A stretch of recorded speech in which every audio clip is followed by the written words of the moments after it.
Alright, so your needle here, first you're going to take your thread, you're going to pull it through your needle, and make sure you have enough of what you need, and you're going to double it up. So you're just going to loop it back and tie a knot in the end of it. So that's not one thread, that is actually two threads, because I've looped it back and tied the end of the knot.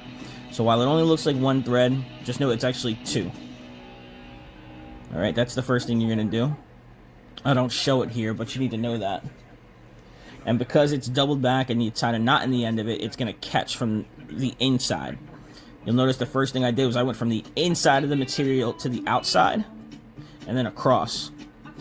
I've hooked my needle so that I can go inside the fabric and then up, because that's what you want to do. You want to go inside, up a little bit, and out. And by having a hooked needle, I can control exactly how far out I want it to go in one shot. I can just go in and out, because once you put the needle in there, trying to fight it, trying to find exactly where you want to come back out and trying to get it there is much harder than actually figuring it out while you have it.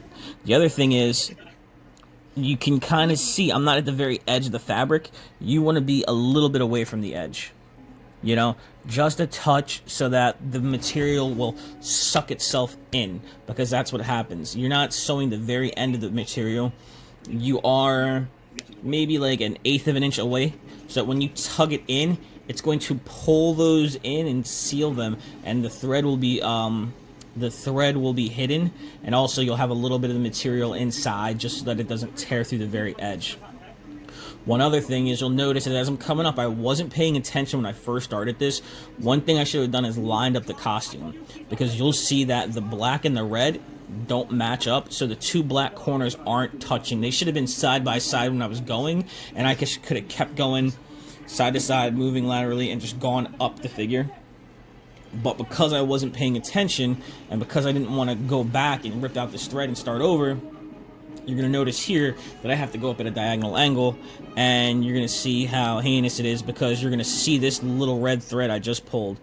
It's the only thread you're really going to see, and it's visible because everything else looks so clean, and that one sucks, but it's not the end of the world. But lining up is very important if you have some kind of pattern on the back. If it was plain, you know, just red or black all the way through, you wouldn't notice this.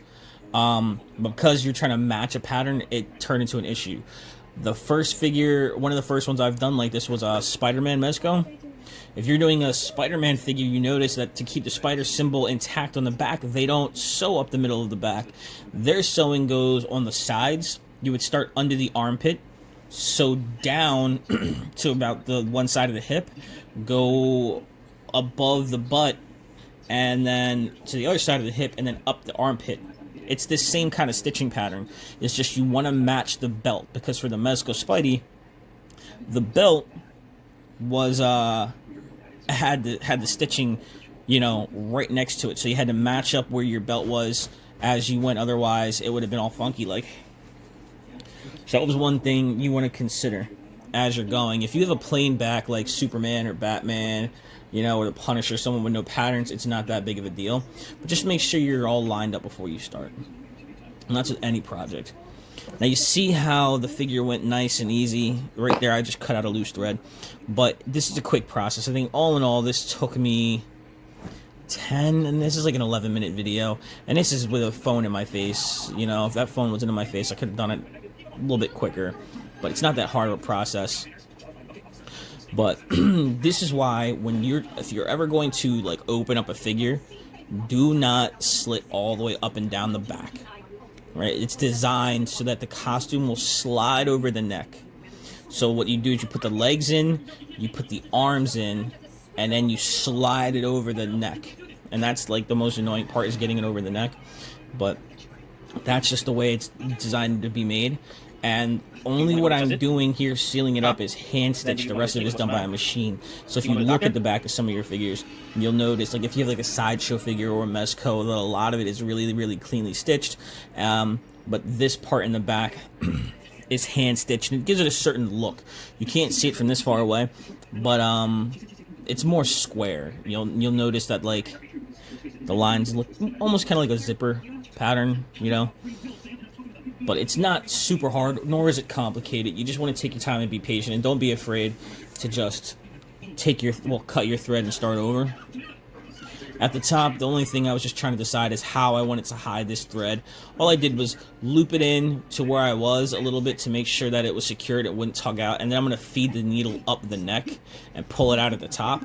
And I went all the way to the top of the neck just because I know that once the head is on there, anything I had wouldn't be seen. I'm no expert at like ending the thread. I just know that if I do it this way, I can personally keep mine hidden. So you're going to see me feed it back through here twice, make sure it's secure.